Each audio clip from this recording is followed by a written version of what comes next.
Did you see that clip of Howie Mandel talking about the time Richard Pryor came up to the Comedy Store and introduced himself as God? I missed that. And he was apparently, who knows how coked up he was. Maybe he wouldn't remember any of this. Richard Pryor, that is. But he came in and he was very serious. And he said, I'm God. I'm here to pick up my son. I told my son I would be here. Have you guys seen my son? And he describes his son. And he says, where is he? What happened to him? And he makes people in the audience start to tell him.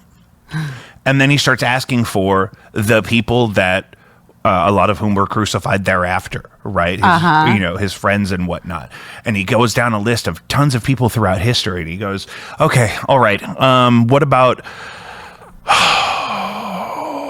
about Martin Luther King? Can I talk to Martin Luther King? And then they have to tell him.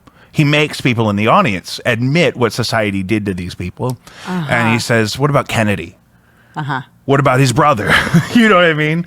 What about what's wrong with their nephew's voice? What's going on?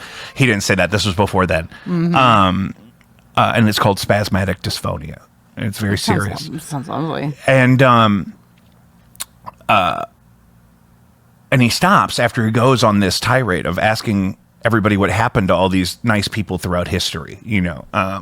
Maybe most of them are religious figures. I don't remember. And he looks up and he points at the audience. He says, okay, you're on your own. And he leaves.